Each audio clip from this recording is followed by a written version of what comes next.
y hacia la ultraderecha. Pero son asuntos internos de Estados Unidos, de verdad se lo aseguro, se los juro, que no le hemos puesto a Estados Unidos como condición para normalizar las relaciones que renuncien a ese sistema.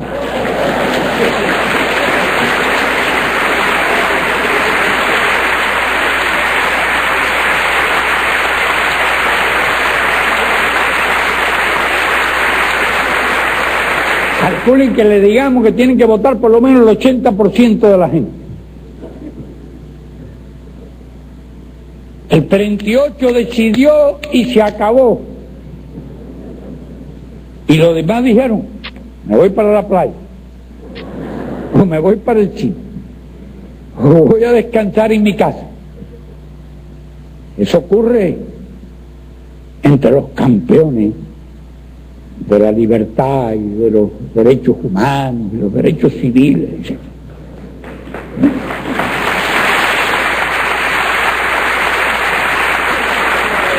Y en muchos países de América Latina, por el estilo, mucha gente ni vota. Es que los esclavos y los siervos dicen, ¿para qué voy a votar si voy a seguir igual?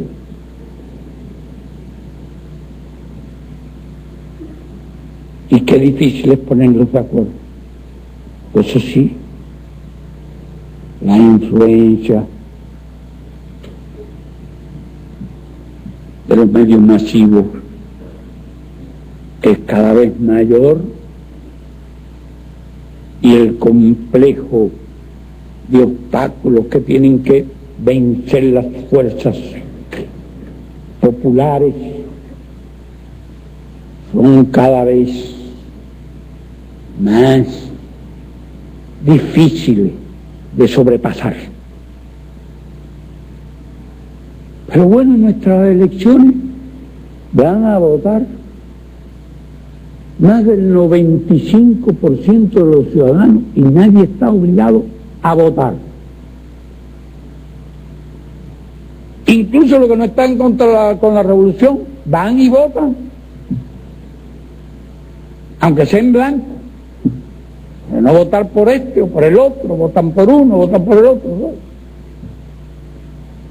Ahora en nuestro pueblo, repito una vez más, postulan los vecinos, postula el pueblo y elige el pueblo.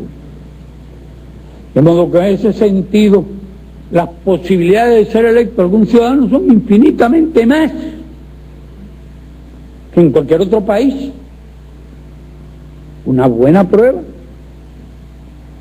Estaba hablando con una delegación mexicana y me dijeron, aquí está la Benjamín de los diputados. ¿Qué edad tiene? Dice, 25 años. Realmente me quedé admirado. Pero de repente me acordé de que nosotros tenemos varios diputados de menos de 20 años. Porque los estudiantes, desde secundaria en adelante, participan en el proceso de la selección de los candidatos. Y todas las organizaciones de masas. Los campesinos participan en el proceso de la selección de los candidatos. Las organizaciones de mujeres participan en el proceso de selección de los candidatos. Los sindicatos participan en el proceso de la selección de los candidatos. Los comités de defensa de la revolución participan en el proceso de la selección de los candidatos. Y hay numerosos estudiantes de secundaria y de preuniversitario y universitario que son diputados a la Asamblea Nacional. Y mujeres, y campesinos, y obreros, y trabajadores, y intelectuales, de todos los sectores. No es el partido el que postula. El partido ni postula, ni elige. Vela porque se cumplan todos los principios y todas las normas, pero no participa en ninguno de esos procesos electorales. Esa es la situación de nuestro país. En una de las últimas modificaciones, cada uno de los candidatos a diputados tiene que sacar más del 50% de los votos válidos. Alarcón estuvo explicando algunas de estas cosas, cuando recordaba con una revista que lleva en la mano. Él tiene la ventaja de que habla inglés y de vez en cuando se está leyendo una revista norteamericana, y explicaba cómo un señor se había gastado 25 millones de dólares en una campaña. ¿Qué democracia es esa? ¿Cuánta gente tiene 25 millones de dólares para gastárselo en una campaña? Y en Cuba no necesita gastar ni 25 dólares. Tal vez el pasaje para ir a votar el día de las elecciones. Gastarse en ciudadanos, eso es una cosa. ¿Qué democracia es esa que exige ser millonario para poder contar todos los recursos con que hablar y persuadir a la gente para que lo voten? Y después no se acuerdan más de él hasta la próxima elección, a los 4 o 5 años. No cuentan con él ni una sola vez, más nunca. Se olvidó. En nuestro país los cargos son renovables.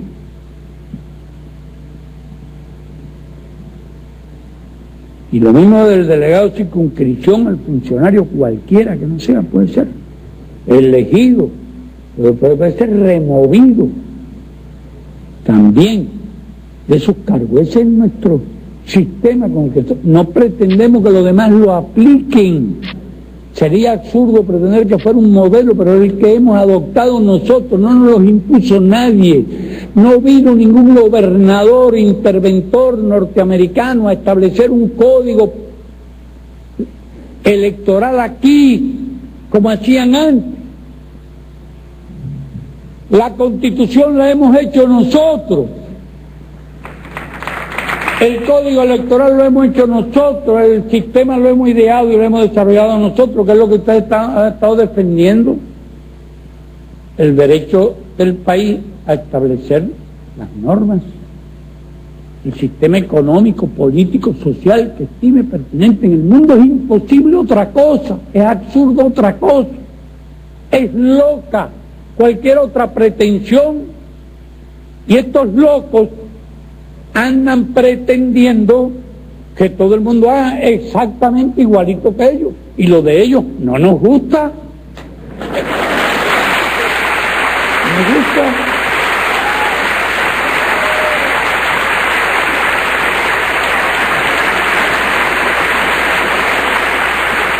Por eso no, para nosotros es inaceptable la cuestión de cese el bloqueo a cambio de concesiones políticas, concesiones que corresponden a la soberanía de nuestro país.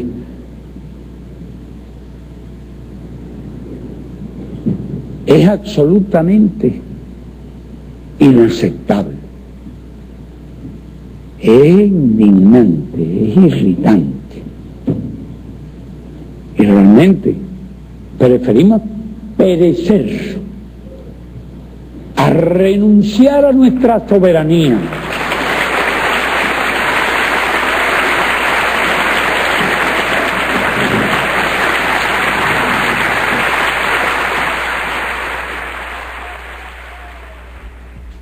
Son las 11:56. Fíjate bien, ve, porque lo importante de este discurso, esta parte del discurso del comandante Fidel, y hay que exponerlo, es la soberanía político, económica y social de un país. No se negocia.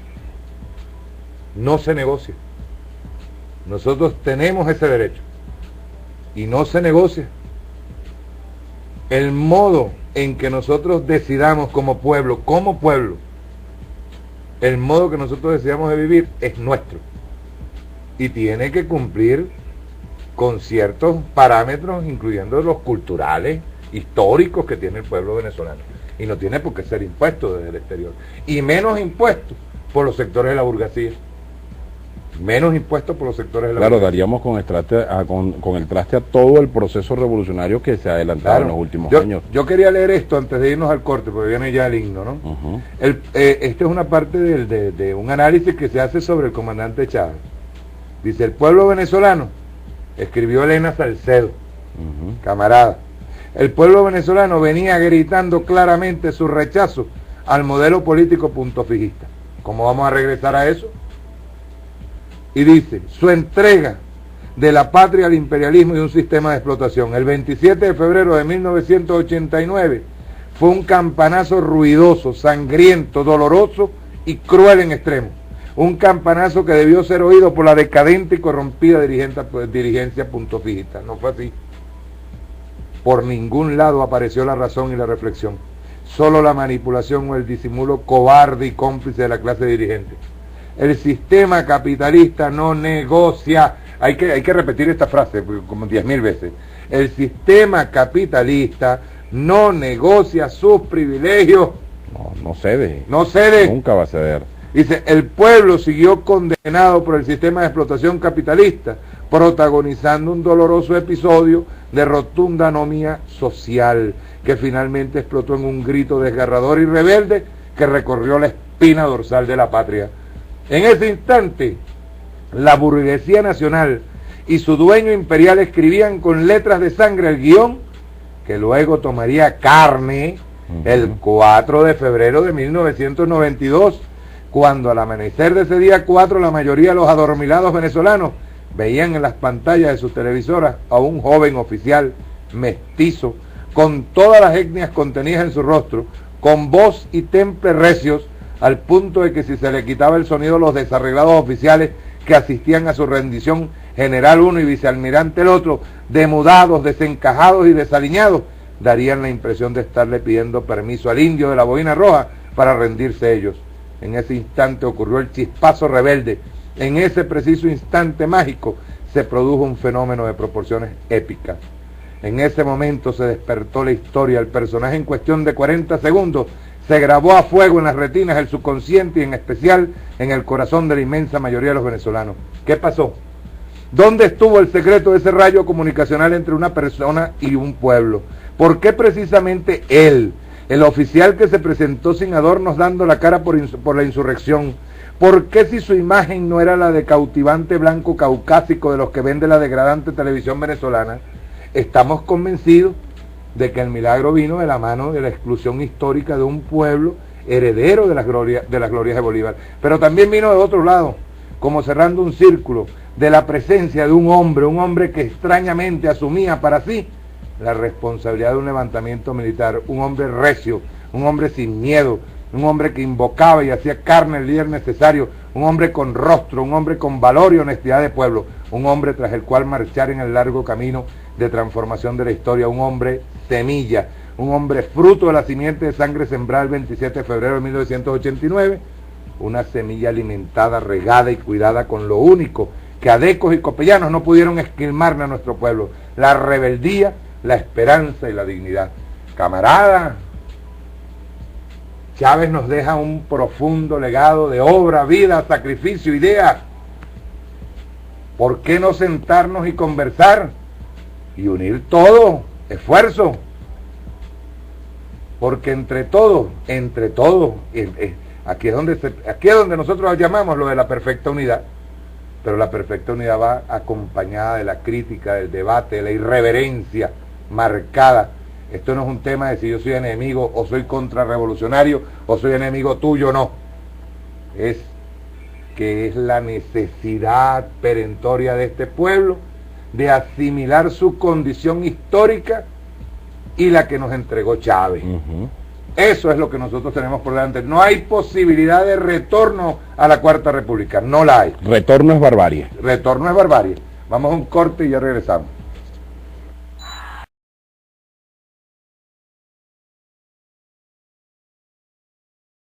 Minutos de la madrugada.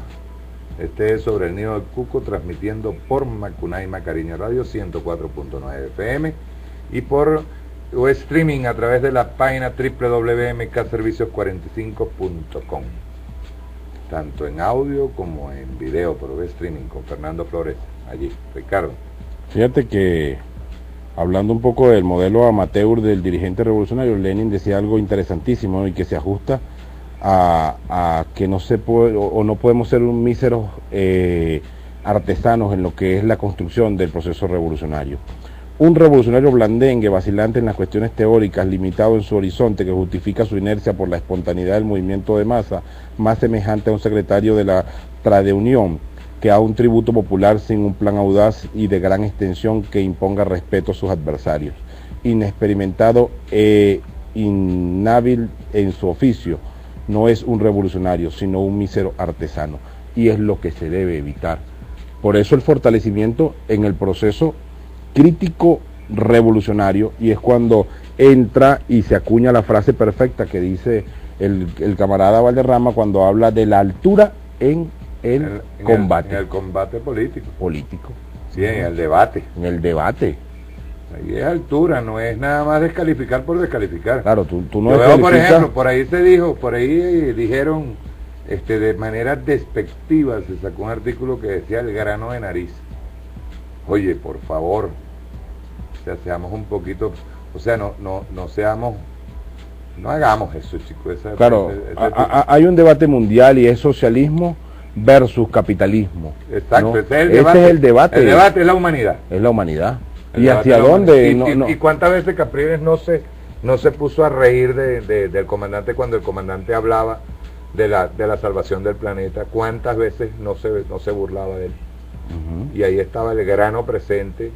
En una defensa, claro, acerca de lo que es la humanidad como tal y los peligros que nos acecha en una estructura capitalista mundial. Por eso el debate y la crítica, fíjate, lo importante de la crítica entre revolucionarios es que existe la argumentación. Cuando tú descalificas a un revolucionario por el hecho crítico, no tienes argumentación como rebatir los planteamientos. Disculpe, me estás haciendo lo mismo que la oposición. La oposición ¿qué hace cuando sale al debate, cuando sale a la arena política? Lo que hace es descalificar. Claro, no ejerce una crítica, sino una descalificación. Nosotros hemos dicho hasta la saciedad, Ricardo, eso no es la primera vez. Nosotros hemos dicho hasta la saciedad cómo la misma oposición siempre representó lo que era un debate corto de ideas.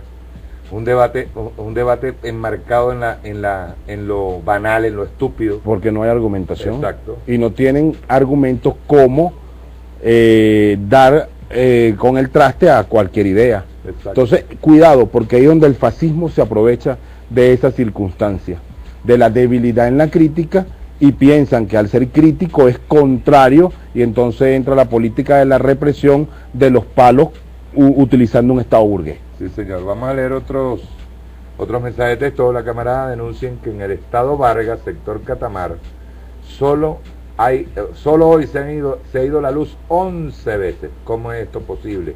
Se les quiere y el grano lo extrañaremos. Mi esposo lo leía todos los días.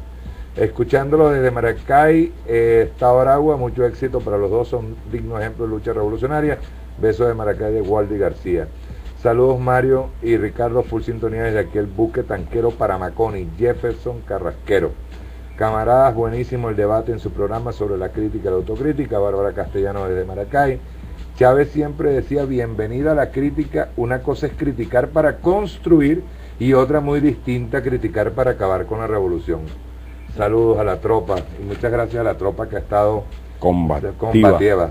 Criticar es amar. Y el amor involucra mucho, para mí, hay un grave problema en educación en el país y en eso tenemos que luchar los revolucionarios porque es vital para evolucionar como hermanos y salir de este mundo de esclavitud. Chávez vive, Bolívar vive, la lucha sigue, Tito Martel. El problema es que la crítica desde siempre ha sido asociada con que uno es un infiltrado contrarrevolucionario. Eso no es así porque bastante el gigante lo decía, la crítica es necesaria para corregir los errores. Mi comandante entregó su vida por la patria. Me duele que ahora persigan al que critica lecciones del gobierno con buena fe y para una mejoría interna. Si mi presidente viviera hubiese hojilla, no estuviera pasando esto con todo y Valderrama. Mario, excelente programa. Sigues marcando la pauta en las redes sociales. Tropa con Chávez de corazón. Mi Ángel, anoche fui la única que se quedó contigo hasta el final. Siempre fiel a ti hasta el infinito y más allá. ¿A qué hora terminaste, vale? Sí, a las 3 de la mañana, 3 y cuarto más o menos. Felicitaciones, camarada, todos unidos como nos pidió nuestro comandante eterno. Unidad, lucha, batalla y victoria. Chávez vive, la lucha sigue. Saludos y felicitaciones desde Trujillo. Estamos con ustedes, la caída la caída de Maduro sería fatal para el proceso revolucionario, el sueño de nuestro comandante. Por eso nosotros, vean ustedes, la etiqueta es irreverencia en la discusión y lealtad con Maduro en la acción. Es lo que nosotros venimos diciendo. Maduro tiene la batuta en las manos. Nicolás es el presidente de la República y fue el designado por el comandante Chávez para defender su legado. Es ahí porque tremenda responsabilidad tiene el presidente de la República y el pueblo que tiene que acompañarlo en unidad. Si no, sucumbiríamos y tendríamos que entregarle el Estado a los fascistas por divisiones internas o por toda esta caída. Por eso es que la crítica es tan necesaria. Saludos y felicitaciones desde Trujillo. Estamos con ustedes. Dice: buenas noches, camaradas, en sintonía de Lagunilla, Estado Zulia. Irmer, Virginia. Saludos, camaradas, felicitaciones por el programa. Les comento algo: Hidrocapital es capitalismo puro, allí no se está haciendo una labor revolucionaria. Ricardo Antonio desde el Valle. Mario, por favor, denuncia que los estudiantes de la ULA nos están negando el derecho a clases y a graduarnos. Camarada, los felicito por esta nueva etapa en comunicación y educación, afianzando los valores ética y logística revolucionaria y socialista. Camarada, los revolucionarios estamos firmes ante las adversidades, pa'lante, y Dios les dé constancia a los que trabajan. Chávez vive, la lucha sigue. Doctor Jesús Vallenilla. Los que hoy reculan y critican son los primeros que ayer sabotearon al comandante, son los chavistas acomodaticios, Josefina Lobatón. Importante. Quería leer algo, o sea, ahora mismo que había leído lo de Elena Salcedo. Excelente la descripción que hace, sí. Pero hay una que dice: a Chávez, con todos los errores que críticamente puedan señalársele, lo eterniza el mérito de personificar esta época revolucionaria y haber despertado a los dormidos de invertir su vida entera en el camino de la verdad, para la cual ha tenido Venezuela para la búsqueda y explotación de hidrocarburos. Está creando un consorcio en ese campo que no tiene igual en el mundo. Su asociación económica con China, Rusia, países de Europa y con otros recursos abundantes de América Latina y África desata fuerzas liberadoras para abrir paso a un mundo multipolar. No excluye a Estados Unidos del suministro de energía y el intercambio comercial. Es una concepción objetiva y equilibrada. Plantea para su propia patria una revolución socialista sin excluir importantes factores productivos. Para nuestra patria, en un momento histórico en que ha sido golpeada por la naturaleza y los embates criminales del decadente imperio, constituye un verdadero privilegio contar con la solidaridad de Chávez. Jamás se escuchó una frase tan internacionalista y solidaria como la que dirigió a nuestro pueblo: la tierra de Venezuela es también tu tierra. Interesante. Interesante. Fíjate que, leyendo un poquito sobre el hecho crítico y autocrítico, ¿no?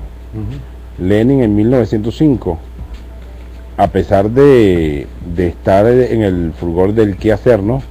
Y merecieron pues críticas importantes, no solo por el pensamiento y el momento, ¿no?, que se consideraba despiadado, fue uno de los que más criticó su obra. Lo dice Atilio Borón, el compañero argentino, ¿no?, en una disertación sobre el quehacer de Lenin, que él plantea que más allá de la radicalidad de su estilo polémico, es preciso reconocer que Lenin ha sido en la historia del socialismo y muy particularmente en la historia del pensamiento socialista uno de los pocos autores capaces de someter su propia idea a una crítica rigurosa y por momentos despiadada. Dice por acá mismo al imperio, cuando decía Ernesto Che Guevara, decía que al imperio no hay que creerle ni tantico así. Nada. Dice que nadie se llame a engaño. El imperio no tolerará la más mínima disidencia en el mundo y mucho menos en su patio trasero en la América. Las intenciones del monstruo del norte son claras. Estos países nuestros deben estar al servicio de ellos. Nuestras economías deben estar diseñadas para fortalecer su economía.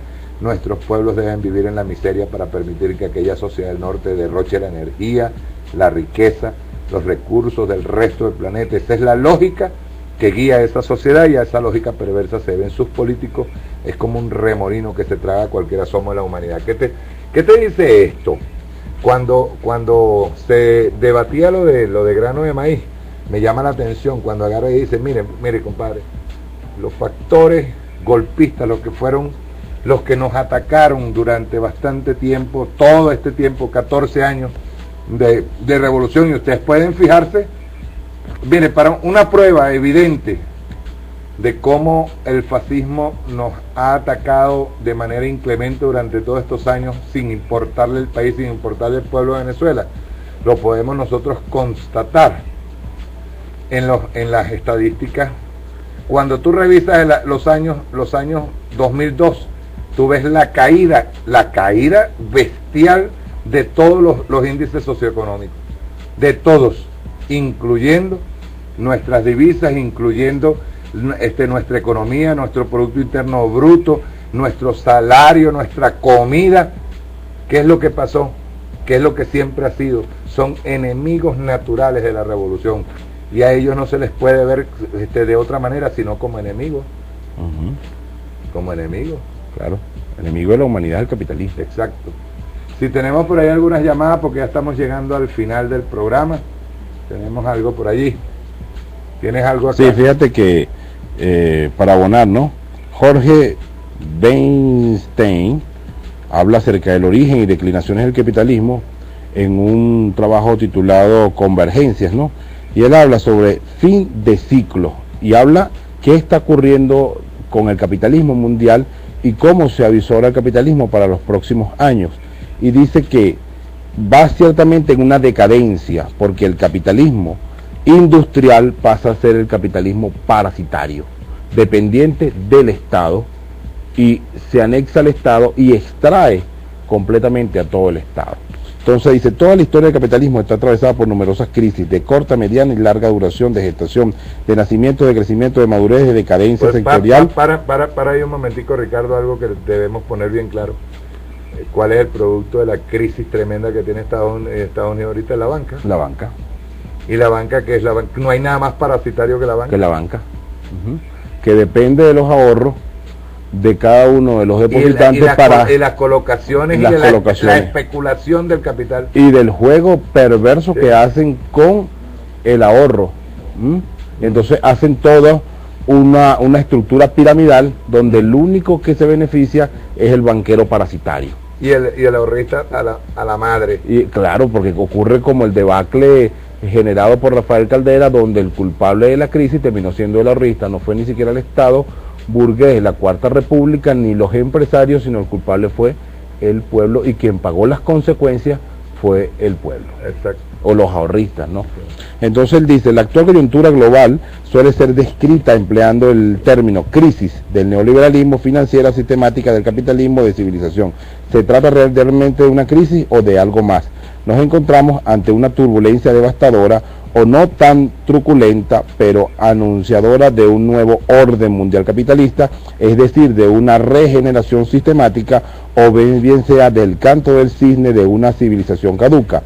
En el primer caso correspondería hablar de crisis de reconversión, de destrucción creadora en el sentido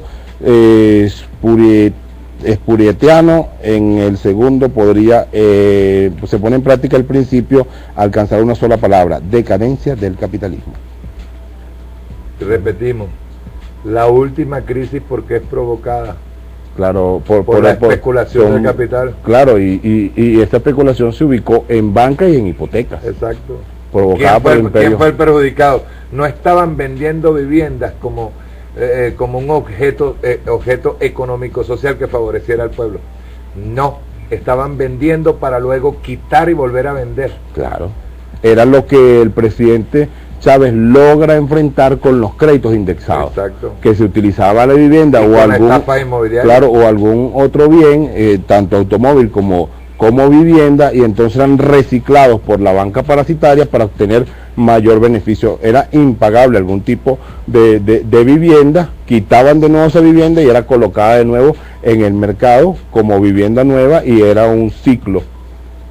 Ok, ahora vamos a leer ya, finalizando el programa, vamos a leer unos mensajes de texto. Dice: así es, Mario, si no reconozco los errores nunca voy a cambiar. Con Chávez siempre hubo críticas constructivas, no destructivas. Mi cariño para ti, Ricardo Durán, de Hilda. Hola, camarada, fortaleza, ánimo y bendiciones. No tenemos internet, pero desde el celular tuiteamos. Miriam y Abraham, desde la urbanización Diamante, Altagracia, Orituco, Estado Guárico. Saludos, camaradas, con Chávez todo, sin él nada, ahora más que nunca con vigencia. Excelente programa, Dios los bendiga y cuide. Pedro Lobatón desde Catia. Mario, sobre todo ahora que estamos profundizando desde el PSUV la formación ideológica, Debemos estar más claros que nunca para no confundir a nuestra militancia ni al pueblo en general que internalizó muchas de las enseñanzas del comandante. Nuestra ideología es chavista por encima de todas las cosas. Él siempre promovió la discusión y la crítica y autocrítica, pues estas son fundamentales para hacer revolución. Saludos revolucionarios de Barquisimeto, por acá full sintonía y más que nunca apoyando el legado de nuestro comandante. Nuestro comandante eterno nos entregó una patria y se fue convencido de que nosotros los cuidaríamos. No podemos traicionar. Gracias a ustedes por este gran debate. Saludos. Saludos, camarada. Dios, desde Bailadores, Estado Mérida, Unidad Revolucionaria y no al sectarismo. Andrés Moreno, integrante de la tropa. El pueblo debe reaccionar, la libertad y la soberanía no se negocian, y menos por un paquete de harina de maíz. Así dijo mi general Rangel. Silva. De maíz, una perola de margarina y un rollo de papel higiénico. Irene del 23 de enero. Sintonía total desde Portuguesa, Estado Portuguesa, Jesús Ramírez. ¿Tienes algo más? No, más nada. Ok, estamos llegando al final, 12:25. Recuerden la etiqueta: tropa, tropa, tropa, tropa. Irreverencia en la discusión y lealtad con Maduro en la acción. ¿Cuánto tenemos en streaming? ¿En streaming? ¿Ah? 78.000. Casi los 70. 68,000.